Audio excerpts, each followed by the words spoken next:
Sir, ഞാൻ ഈ താഴെ പറയുന്ന കുറച്ച് കാര്യങ്ങളിൽ സാറിൻ്റെ ഒബ്സർവേഷൻ എന്താണെന്നുള്ളതാണ്. പിന്നെ നമ്മൾ ഡിമോണിറ്റൈസേഷൻ വന്നു, അതൊരു ബോൾഡസ്റ്റ് ഡിസിഷനായിട്ട് തന്നെ. അതിപ്പോൾ ഈ അടുത്ത കാലത്ത് ദുരന്തർ എന്നൊരു മൂവി ഇറങ്ങി. ദുരന്തർ മൂവിയുടെ സെക്കൻഡ് പാർട്ടിനകത്ത് വ്യക്തമായിട്ട് ഏതൊരു സാധാരണക്കാരും പോയിരുന്ന് കണ്ടാലും, അല്ലെങ്കിൽ സ്കൂളിൽ പഠിക്കുന്ന 2 വാക്കെങ്കിലും ഹിന്ദി അറിയാവുന്നൊരു കുട്ടിയൊക്കെ കണ്ടാൽ പോലും മനസ്സിലാകുന്ന രീതിയിൽ അത് പറഞ്ഞിട്ടുണ്ട്. എന്തുകൊണ്ട് ഡിമോണിറ്റൈസേഷൻ ചെയ്യേണ്ടി വന്നു എന്ന് പറഞ്ഞിട്ടുണ്ട്. എത്രത്തോളമാണ് നമ്മുടെ കേരളത്തിൽ അത് അച്ചീവ് ചെയ്തേക്കുന്നത്? 1-2 ഒറ്റ കാര്യം പറഞ്ഞാൽ തന്നെ മനസ്സിലാവും. ഒറ്റ ഉദാഹരണം മതി. സാധാരണക്കാരായ ജനങ്ങൾക്ക് 1 സെൻറ്റ് വസ്തു വാങ്ങാൻ വേണ്ടി ഭൂമി വാങ്ങാൻ പറ്റാത്തൊരു സാഹചര്യമുള്ള നാളുകളായിരുന്നു കുറേ കാലം മുമ്പൊക്കെ തന്നെ. ഞങ്ങൾ കേട്ടിട്ടുണ്ട് ചില സ്ഥലങ്ങളിൽ കാറുകളിൽ യാത്ര ചെയ്യുന്ന ആൾക്കാർ അവർക്കൊരു സ്ഥലം കണ്ടിഷ്ടപ്പെട്ടാൽ ആ സ്ഥലത്തിന് ഉടമസ്ഥൻ ചോദിക്കുന്ന പണം കൊടുക്കും. അത് വലിയ കാലമൊന്നും വേണ്ട, ദിവസങ്ങൾക്ക് തന്നെ രജിസ്റ്റർ ചെയ്യും. ഇങ്ങനൊരു കാലഘട്ടം കേരളത്തിലുണ്ടായിരുന്നു. നമ്മുടെ കൊല്ലം ജില്ലയിലെ അത്ര വലിയ പ്രാധാന്യം ഒന്നും ഇപ്പോൾ തിരുവനന്തപുരമെന്നോ എറണാകുളമെന്നോ അല്ലെങ്കിൽ തൃശ്ശൂർ ടൗണെന്നൊക്കെ പറയുന്നത് പോലെയൊന്നും പ്രാധാന്യമില്ലാത്ത ഒരു പ്രദേശത്തിനായിരുന്നു കേരളത്തിൽ ഏറ്റവും കൂടുതൽ ഭൂമിയുടെ വില. അവിടെ മറ്റു പല ബിസിനസ് നടക്കുകയായിരുന്നു. ഇപ്പോൾ Kozhikode town, Ernakulam town, Thrissur town, Thiruvananthapuram town, ഇങ്ങനെയൊക്കെ പറയുന്ന സ്ഥലങ്ങൾക്കുള്ളതിനേക്കാൾ കൂടുതൽ വില താരതമ്യേന ഒരു ഗ്രാമീണ മേഖലയായിട്ടുള്ള വേറെ സ്ഥലത്തുണ്ടായിരുന്നു കേരളത്തിൽ. സ്ഥലത്തിൻ്റെ പേര് പരാമർശിക്കുന്നില്ല. അവിടെ മറ്റു പല കച്ചവടങ്ങൾക്കും പ്രാധാന്യം ഉണ്ടായിരുന്നു എന്നാണ് അറിയുന്നത്. ഡിമോണിറ്റൈസേഷൻ വന്നതിന് ശേഷം ഇതൊക്കെ തന്നെ കുറച്ചിട്ടുണ്ട്. പൂർണ്ണമായിട്ടും കുറഞ്ഞു എന്നുള്ളതല്ല, കുറച്ചിട്ടുണ്ട്. പിന്നെ തീവ്രവാദ സംഘടനകളുടെ പ്രവർത്തനം അത് ഡിമോണിറ്റൈസേഷൻ കൊണ്ടും അതോടൊപ്പം തന്നെ പോപ്പുലർ ഫ്രണ്ടിനെ നിരോധിച്ചത് കൊണ്ടും ഈ 2 കാര്യങ്ങളിലൂടെ അതൊരുപാട് കുറയ്ക്കാൻ സാധിച്ചു. ഡിമോണിറ്റൈസേഷൻ്റെ പ്രതിഫലനം കേരളത്തിൽ മാത്രമല്ല, ഇന്ത്യയിൽ എല്ലാ സ്ഥലങ്ങളിലും ഉണ്ടായിട്ടുണ്ട്. ഓരോ സംസ്ഥാനത്തിൻ്റെയും സാഹചര്യം അനുസരിച്ച് ഏറിയും കുറഞ്ഞും ബിസിനസ് മേഖലയിൽ വ്യത്യാസം വന്നിട്ടുണ്ട്. അതൊക്കെ കൊണ്ടാണ് നമ്മുടെ രാജ്യം സാമ്പത്തികമായിട്ട് ഇന്ന് മറ്റു പല രാജ്യങ്ങളെയും പിന്നിലായിക്കൊണ്ട് മുന്നോട്ട് പോകുന്നത്. ഇവിടെ ക്രിട്ടിക്സ് ഒരുപാട് പറയുന്നൊരു സംഭവമുണ്ട്. ഓവർ വെയ്ഡ് ബെനിഫിറ്റ്സിൻ്റെ പാർട്ടായിട്ട് മോണിറ്റൈസേഷൻ്റെ പാർട്ടായിട്ട് ഒരുപാട് പേർക്ക് ജോലി നഷ്ടപ്പെട്ടു, അല്ലെങ്കിൽ അങ്ങനെ കുറേ ലോസസ് ഉണ്ടായിരുന്നു. എങ്ങനെ ജോലി നഷ്ടപ്പെട്ടു? അതായത് ജോലി നഷ്ടപ്പെട്ടു എന്ന് പറയുന്ന ഞാൻ കുറേ യൂട്യൂബ് വീഡിയോസ് കണ്ടു. യൂട്യൂബ് വീഡിയോ അല്ല, എങ്ങനെയാണ് ജോലി? ഞാൻ മറുപടി പറയണമെങ്കിൽ എനിക്ക് യൂട്യൂബ് വീഡിയോസിൽ പലതും പറയും, അതിനെനിക്ക് മറുപടി എങ്ങനെ ജോലി നഷ്ടപ്പെട്ടു എന്നാണ് അതിൽ പറയുന്നത്. സാർ ഇപ്പോൾ പറഞ്ഞ കാര്യം തന്നെ ആവാനാണ് എനിക്ക് തോന്നുന്നത്. കള്ളപ്പണം മുടക്കി നടത്തിക്കൊണ്ടുവന്ന ബിസിനസ്സുകളൊക്കെ പൂട്ടിപ്പോയി. അത് തന്നെയായിരുന്നു ഉദ്ദേശം. അവരുടെ കടകൾ പൂട്ടി, അല്ലെങ്കിൽ അത് കാരണം ജീവിക്കാൻ പറ്റില്ല. കള്ളപ്പണം നടത്തി ബിസിനസ് നടത്തിക്കൊണ്ടുവന്ന കടകൾ പൂട്ടി. അത് തന്നെയായിരുന്നു ഗവൺമെൻറ് ഉദ്ദേശം. കള്ളപ്പണം രാജ്യത്തുണ്ടാകരുത്, എല്ലാം രാജ്യത്ത് നടക്കുന്ന സാമ്പത്തിക ഇടപാടുകൾക്ക് തന്നെ ഒരു സിസ്റ്റത്തിനകത്ത് വരണം. ഒരു രാജ്യത്ത് നടക്കുന്ന സാമ്പത്തിക ക്രയവിക്രയങ്ങൾ ഒരു ഗവൺമെൻറ് അറിയണമല്ലോ, അല്ലെങ്കിൽ രാഷ്ട്രം ഉണ്ടാവുകയില്ല. പാകിസ്ഥാനും അഫ്ഗാനിസ്ഥാനും ഒക്കെ ഇങ്ങനെ ആയത് എന്തുകൊണ്ടാണ്? അങ്ങനെ ആയിരുന്നതുകൊണ്ടാണ്. കോൺഗ്രസിൻ്റെ സമീപനം അതായിരുന്നു. ജനങ്ങൾ BJPയെ തിരഞ്ഞെടുത്തിരിക്കുന്നതും ബഹുമാനപ്പെട്ട നരേന്ദ്രമോദിയെ 3ാമത് പ്രധാനമന്ത്രിയൊക്കെ എന്തുകൊണ്ടാണ്? പാകിസ്ഥാനോ അഫ്ഗാനിസ്ഥാനോ പോലെയൊന്നും ഭാരതമാകാൻ പാടില്ലെന്നും ഭാരതം ലോകത്തിലെ ഏറ്റവും മികച്ച രാഷ്ട്രമാകണമെന്നുള്ളത് കൊണ്ടാണ് ജനങ്ങൾ തിരഞ്ഞെടുത്തിരിക്കുന്നത്. ഞങ്ങൾ ആ മുദ്രാവാക്യം പറഞ്ഞു തന്നെയാണല്ലോ. ഞങ്ങൾ പറയുന്ന കാര്യങ്ങൾക്ക് ഒരിക്കലും ഞങ്ങൾ എന്തെങ്കിലും അയോധ്യയിൽ ശ്രീരാമക്ഷേത്രം നിർമ്മിക്കില്ല എന്ന് പറഞ്ഞിട്ടുണ്ടോ? ഞങ്ങൾ എന്തെങ്കിലും ഏകീകൃത സിവിൽ കോഡ് നടപ്പിലാക്കില്ലെന്ന് പറഞ്ഞിട്ടുണ്ടോ? ഞങ്ങൾ എന്തെങ്കിലും കാശ്മീരിൻ്റെ പ്രത്യേക പദവി എടുത്ത് മാറ്റില്ലെന്ന് പറഞ്ഞിട്ടുള്ളൂ. അപ്പോൾ ഇതൊക്കെ പറഞ്ഞുകൊണ്ട് തന്നെയാണ് ഇതിൻ്റെയൊക്കെ തന്നെ ആകത്തുക ഭാരതം ലോകത്തിലെ ഏറ്റവും മികച്ച രാഷ്ട്രമാകും എന്നുള്ളതാണ്. അപ്പോൾ അതിനു വേണ്ടി ജനങ്ങൾ ഞങ്ങൾക്ക് അധികാരം തന്നിരിക്കുമ്പോൾ, അവകാശം തന്നിരിക്കുമ്പോൾ ഞങ്ങളതൊക്കെ ചെയ്യണം. It is our duty. പിന്നെ അങ്ങനെ ചെയ്യുമ്പോൾ ചിലർക്ക് ജോലി നഷ്ടപ്പെട്ടു എന്നുണ്ടെങ്കിൽ അവർ രാജ്യത്തിൻ്റെ സിസ്റ്റം അനുസരിച്ച് പുതിയ ജോലി കണ്ടുപിടിക്കണം. അങ്ങനെ ഉള്ളവർക്കല്ലേ നഷ്ടപ്പെട്ടിട്ടുള്ളൂ, അല്ലാതെ സിസ്റ്റത്തിനകത്ത് ചെയ്യുന്ന ആർക്കും ജോലി നഷ്ടപ്പെട്ടിട്ടില്ലല്ലോ. ഇല്ല, അതൊക്കെ ശരിയായിരിക്കും. കുറച്ച് ശരീരമാണെങ്കിൽ ജോലി ചെയ്യുമ്പോൾ അതൊക്കെ ശരിയാവും.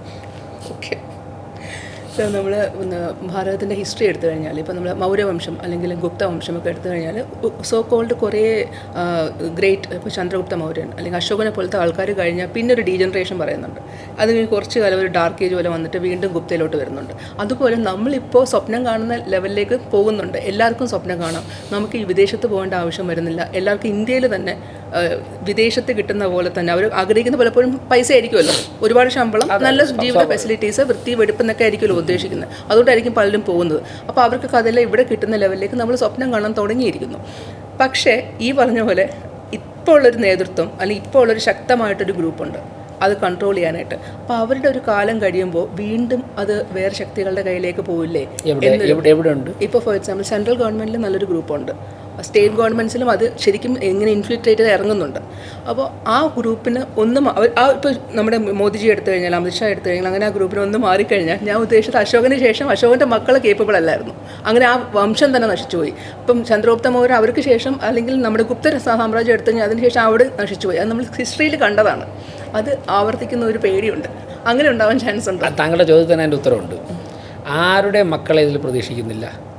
ഓക്കെ, അതിന് പോയിന്റ്. അവർ വരുന്നത് തെറ്റല്ല, പക്ഷെ പ്രതീക്ഷിക്കുന്നില്ല. അതായത് ഇപ്പോൾ മുൻപുണ്ടായിരുന്ന അടൽ ബിഹാരി വാജ്പേയിജിയുടെയൊക്കെ സമയം ഉണ്ടായിരുന്നു. എന്തായാലും അവരെക്കാളും ഒട്ടും മോശമില്ലാത്ത ടീമല്ലേ വന്നത്. നിതിൻ നബീൻജി എന്നാ താങ്കൾ ഈ പേര് കേട്ടത്? നിതിൻ നബീൻജിയുടെ പേര് താങ്കൾ എന്നാ കേട്ടത്? അദ്ദേഹത്തെ അഖിലേന്ത്യാ പ്രസിഡന്റായിട്ട് പ്രഖ്യാപിക്കാൻ വേണ്ടി, വർക്കിംഗ് പ്രസിഡന്റായിട്ട് പ്രഖ്യാപിച്ച സമയത്താണല്ലോ 2010-ലും 2013-ലും ഒക്കെ, 2013 വരെ നിതിൻ നബീൻജിയോട് ജന്തർ മന്ദറിൽ ഒക്കെ നടന്ന സമരങ്ങളിൽ നേരിട്ട് കൂടെ നിന്നിട്ട് ഒരുമിച്ച് മുദ്രാവാക്യം വിളിച്ച് പോയിട്ടുള്ള ആൾക്കാരിൽ ഒരാളാണ് ഞാൻ. അദ്ദേഹത്തോടൊപ്പം 3 വർഷം ഒരുമിച്ച് പ്രവർത്തിച്ചതാണ്. അപ്പോൾ ഇങ്ങനെയുള്ള മികച്ച പ്രോഡക്റ്റുകളെ വളരെ, ഇത് 2013 വർഷം മുമ്പുള്ള കാര്യമാണ് ഞാൻ പറയുന്നത്. 13 വർഷം മുമ്പ് യുവമോർച്ചയുടെ അഖിലേന്ത്യാ ജനറൽ സെക്രട്ടറി എന്നുള്ളതൊക്കെ അദ്ദേഹം അങ്ങനെ പെർഫോം ചെയ്യണമെങ്കിൽ അദ്ദേഹത്തെ എത്ര വർഷം മുമ്പേ പാർട്ടി കണ്ടെത്തി വളർത്തിക്കൊണ്ടുവരികയായിരുന്നു? തേജസ്വി സൂര്യയെ പോലെ ഡൈനാമിക് ആയിട്ടുള്ള ഒരു ജനപ്രതിനിധി, ഒരു MP ഇന്ത്യയിൽ വളർത്തിക്കൊണ്ടുവരാൻ BJP മാത്രമേ സാധിക്കുകയുള്ളൂ. ഇങ്ങനെ ആയിരക്കണക്കിന് നേതാക്കന്മാരെ ഗ്രാമങ്ങളിൽ നിന്നും ഇന്ത്യയുടെ സൗന്ദര്യം പഠിപ്പിച്ച് കരുത്തുറ്റ നേതാക്കന്മാരെ പാർട്ടി ഇങ്ങനെ വളർത്തിയെടുക്കാൻ അവസരങ്ങൾ കൊടുത്തിട്ട് അതിൽ നിന്നും മിടുക്കന്മാർ, ഇത് നരേന്ദ്രമോദി അമിത്ഷാജിയുടെയൊക്കെ നേതൃത്വത്തിലാണ് നിതിൻ നബീൻജി ഉൾപ്പെടെ കണ്ടെത്തിയിട്ടുള്ളത്. ഞാൻ ഈ പറഞ്ഞതിൽ തന്നെ എല്ലാം ഉണ്ടല്ലോ. ഇപ്പോൾ യോഗി ആദിത്യനാഥിനെ പോലുള്ളൊരു മുഖ്യമന്ത്രി 44-ാമത്തെ വയസ്സിൽ ഉത്തർപ്രദേശ് പോലുള്ള സംസ്ഥാനത്തിൻ്റെ മുഖ്യമന്ത്രിയാകും. ഇപ്പോൾ ദേവേന്ദ്ര ഫട്നാവിസ് 27-ാമത്തെ വയസ്സിൽ നാഗ്പൂരിൻ്റെ മേയറാവുന്നു. 40-45 വയസ്സുള്ളപ്പോഴേ മുഖ്യമന്ത്രിയാവുന്നു. ഡോക്ടർ പ്രമോദ് സാവന്ത് നമ്മുടെ ഗോവ CM. ഇപ്പം നരേന്ദ്രമോദി അമിത്ഷാജിയൊക്കെ കൃത്യമായിട്ട് ദീർഘവീക്ഷണത്തോടെ ഒരു ജനറേഷൻ കഴിഞ്ഞാൽ അടുത്ത ആരായിരിക്കണം പാർട്ടി നയിക്കേണ്ടത് എന്നൊക്കെയുള്ള റിസർച്ച് ഒരു ഭാഗത്ത് നടക്കുന്നുണ്ട്. പിന്നെ എല്ലാ ഒരു സംഘടനയ്ക്കുള്ളിലോ ഒരു ഗവൺമെൻറ്റിലോ നടക്കുന്ന കാര്യങ്ങൾ പത്രസമ്മേളനത്തിൽ നമുക്ക് പറയാൻ പറ്റില്ലല്ലോ.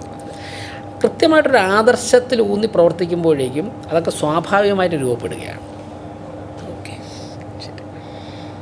സർ, അതുപോലെ തന്നെ അടുത്ത സാറിൻ്റെ ഒബ്സർവേഷൻ എനിക്ക് അറിയേണ്ട രീതി, നമ്മുടെ ഡേറ്റ വെച്ചിട്ട് നോക്കുകയാണെങ്കിൽ GDPയുടെ ഗ്രോത്ത് വളരെ നല്ല രീതിയിൽ തന്നെ ഫ്ലക്ച്വേറ്റ് ചെയ്ത്, ഇതൊക്കെ നമ്മൾ ചില പീരീഡ്സിൽ അത് ഫ്ലക്ച്വേറ്റ് ചെയ്ത് അൺഎംപ്ലോയ്മെൻറ്റിൻ്റെ ഇഷ്യൂസൊക്കെ ഒരുപാടുണ്ടായിരുന്നു. അതായത് മോദിജി വരുന്നതിന് മുന്നത്തെ കാര്യമാണ് ഞാൻ പറയുന്നത്.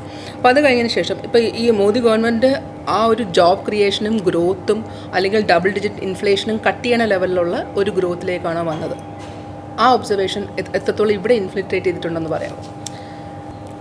ഇപ്പോൾ ഒരു നദി ഒഴുകുന്നത് പോലും ഒരിക്കലും എപ്പോഴും ഒരുപോലെ ആയിരിക്കില്ല. സാമ്പത്തികമായിട്ട് വ്യത്യാസങ്ങൾ പല സമയത്തും ഉണ്ടായേക്കാം. പക്ഷേ ആ പ്രതിസന്ധികളൊക്കെ തന്നെ തരണം ചെയ്തുകൊണ്ട് നമുക്ക് മുന്നോട്ട് പോകാൻ സാധിക്കും. പലപ്പോഴും ഈ ഡിമോണിറ്റൈസേഷൻ വന്നപ്പോഴും പലപ്പോഴും ഗവൺമെൻറ്റിനെ ശക്തമായിട്ട് സാമ്പത്തികമായിട്ട് പലരും ആക്ഷേപിച്ചിട്ടുണ്ട്, ഗവൺമെൻറ് സാമ്പത്തിക നയങ്ങളെക്കുറിച്ചൊക്കെ തന്നെ. പക്ഷേ അതൊക്കെ ഒരു കുറച്ച് കാലഘട്ടത്തിൽ മാത്രം. അത് കഴിഞ്ഞിട്ട് നമ്മൾ കൃത്യമായിട്ട് കൺസിസ്റ്റൻ്റായിട്ട് ഇന്ന് വേൾഡ് റെസ്പെക്റ്റ് ചെയ്യുന്ന അവസരത്തിലേക്ക് എത്തിയിട്ടുണ്ടല്ലോ നമ്മുടെ സാമ്പത്തിക ഘടന. കാരണം നമ്മുടെ ഡബിൾ ഡിജിറ്റ് വരണമെങ്കിൽ തന്നെയും അതൊരു പ്രോഡക്റ്റ്സ് ഇല്ലാതിരിക്കുമ്പോഴാണല്ലോ കൂടുതലും പറയാം. അപ്പോൾ നമുക്ക് ആ പ്രോഡക്റ്റ്സ് ശരിക്കും നമ്മുടെ ഇവിടെ ഗ്രോൺ ചെയ്യാനുള്ള അവസ്ഥയിലേക്ക് നമ്മൾ സെൽഫ് സഫിഷ്യൻ്റ് ആയിട്ടുണ്ടോ? നമ്മൾ ഇനിയും കുറേ യാത്രയുണ്ട്. ഏറെക്കുറെ ഇപ്പോൾ നമ്മൾ വളരെ മുമ്പിലാണ്. 2014 മുതൽ ആരംഭിച്ച തരത്തിൽ നമുക്ക് ഇനിയും നമ്മുടെ ഒരുപാട് സാധ്യതകളുണ്ട്, അത് പ്രയോജനപ്പെടുത്താനുണ്ട്. സാർ, 3000 വോട്ട്സിൽ നിന്ന് എനിക്ക് തോന്നുന്നത് സാർ ആ സമയത്താണ് ചേരുന്നത്, ABVP വരുന്നതെന്ന് തോന്നുന്നു അല്ലേ? ആ 3000, 2000 വോട്ട്സിൽ നിന്ന് ഇപ്പോൾ ഒരു 70,000 വോട്ട്സിലേക്കുള്ള ഒരു യാത്ര അത് മുഴുവൻ കണ്ട ആളാണ്. ഇപ്പം നമ്മൾ ഈ 90s കിഡ്സും ജെൻസി കിഡ്സിൻ്റെ രണ്ടിനിടയിൽ നിൽക്കുന്ന ആൾക്കാരെന്ന് പറയുന്ന പോലെ സാർ ഈ മുഴുവൻ യാത്രയും കണ്ടിട്ടുള്ളതാണ്. അപ്പോൾ അതുപോലെ തന്നെ ഒരു ഫ്ലാഗ് കെട്ടാൻ പോലും ഒരു പർട്ടിക്കുലർ ഏരിയയിൽ 3-4 RSSകാരോ അല്ലെങ്കിൽ 2-3 BJPക്കാരോ മാത്രമുള്ള സമയത്ത് ഒരു ഫ്ലാഗ് കെട്ടാൻ പോലും ആൾക്കാർക്ക് കൈ വരയ്ക്കുന്ന സമയത്ത് ഇവിടെ ഒരു കൂട്ടം ആൾക്കാർ ഇറങ്ങി അത് ചെയ്തു. അതിലൊരാൾ താങ്കളുമാണ്. അപ്പോൾ ആ ഒരു യാത്ര തിരികെ നോക്കുമ്പോൾ എന്താണ് ഫീൽ ചെയ്തത്? അങ്ങനെ യാത്ര ചെയ്യാനൊരവസരം കിട്ടിയതുകൊണ്ടാണ് ഇന്ന് നല്ല കോൺഫിഡൻസിൽ ഇന്ന് ഏൽപ്പിക്കുന്ന ഉത്തരവാദിത്വമൊക്കെ നമുക്ക് ചെയ്യുവാനും പാർട്ടിക്ക് അങ്ങനെ ഏൽപ്പിക്കുവാനുള്ള സാഹചര്യം ഉണ്ടായത്. അതൊരു രസമായിരുന്നു ജീവിതത്തിൽ. പക്ഷേ ഒരുപക്ഷെ അതിൻ്റെ പ്രാധാന്യം അന്ന് നമുക്ക് മനസ്സിലായത്. അന്നൊരു ലക്ഷ്യം, ആ ലക്ഷ്യത്തിൽ ചുറ്റും വലിയ സംവിധാനമൊക്കെ തന്നെ നമ്മളോട് വിയോജിക്കുമ്പോൾ നമുക്ക് കോൺഫിഡൻസ് തരുന്നത് നമ്മൾ വിശ്വസിക്കുന്ന ആശയം മാത്രമാണ്. അതിലൊരു ശരിയുണ്ട്. ആ ഒരു വിശ്വാസമാണ് ഇപ്പോൾ MLA, MP, പോലീസ്, പണമൊക്കെ തന്നെ നിന്നുകൊണ്ട് നമ്മളെ എതിർക്കുമ്പോൾ ഒരു 18, 19 വയസ്സിലോ 20 വയസ്സിലോ ഒക്കെ മറുഭാഗത്ത് പരിചയസമ്പന്നരായ 100 കണക്കിന് നേതാക്കന്മാരും അനുയായികളും നിന്ന് എതിർക്കുമ്പോൾ നമ്മൾ താങ്കൾ പറഞ്ഞത് 3-4 പേരുമല്ല, ഒരാളൊറ്റയ്ക്ക് കൂടിയിട്ട് സ്ഥലങ്ങളുണ്ട്. അപ്പോൾ അങ്ങനെ നിൽക്കുമ്പോൾ നമുക്ക് 2-3 പേരൊക്കെ ആയിട്ട് നിൽക്കുമ്പോഴും നമ്മളോടൊപ്പം വലിയൊരു ആശയം ഉണ്ട്, അതാണ് ശരി എന്നല്ലെങ്കിൽ നാളെ അതിന് ആ ഒരു കോൺഫിഡൻസ്, ആ കോൺഫിഡൻസിൽ നിന്നുകൊണ്ടാണ് നമ്മളൊക്കെ തുടങ്ങിയത്. ഒരുപാട് കാര്യങ്ങൾ പറയാനുണ്ട്, പക്ഷേ എന്തെങ്കിലും ചെയ്യാൻ സാധിക്കുന്നത്. ഇപ്പോൾ അടൽ ബിഹാരി വാജ്പേയിയുടെ ഗവൺമെൻറ് 2004 തെരഞ്ഞെടുപ്പിൽ ആ ഗവൺമെൻറ് നഷ്ടപ്പെട്ടു. ഗവൺമെൻറ് ഉണ്ടായിരുന്നപ്പോഴേക്കും ഒരുപാട് ഒരു പാർട്ടിയിലേക്ക് വന്നു. ഗവൺമെൻറ് നഷ്ടപ്പെട്ടതിന് ശേഷം നടന്ന ദിവസങ്ങളിൽ ഞങ്ങളൊരു പോലീസ് സ്റ്റേഷനിലും മറ്റു സ്ഥലങ്ങളിലുമൊക്കെ ചെല്ലുമ്പോഴേക്കും ഞങ്ങൾക്ക് ആ വ്യത്യാസം മനസ്സിലായി. ഭരണം ഉണ്ടായിരുന്നപ്പോഴുള്ള പ്രതികരണം, എയർപോർട്ട് ആവട്ടെ, റെയിൽവേ സ്റ്റേഷൻ ആവട്ടെ, പോലീസ് ആവട്ടെ, ഞങ്ങളൊന്നും താഴ്ന്നത്. കാര്യം ഞങ്ങൾ ഭരണം കിട്ടുന്നതിന് മുമ്പ് തന്നെ ഇവിടെ പ്രവർത്തിച്ചവരാണ്. ഞങ്ങൾക്ക് 2009 ഭരണം കിട്ടിയില്ല. വീണ്ടും ഞങ്ങൾ 5 വർഷം പ്രവർത്തിച്ചു, ഞങ്ങൾക്ക് ഒരു പ്രശ്നം ഉണ്ടായില്ല. ഇനി എവിടെയെങ്കിലും അധികാരമോ ഭരണമോ ഒന്ന് നഷ്ടപ്പെട്ടു എന്നിരിക്കട്ടെ, ഞങ്ങൾ അടുത്ത നിമിഷം മുതൽ തന്നെ ഞങ്ങൾ പ്രതിപക്ഷമായിട്ടാണെങ്കിൽ പ്രതിപക്ഷം, അല്ലെന്നുള്ളത് ഞങ്ങൾ ജനങ്ങളുടെ ഇടയിൽ ഇറങ്ങും. അതുകൊണ്ട് അതൊക്കെ ഒരു അനുഭവമാണ്.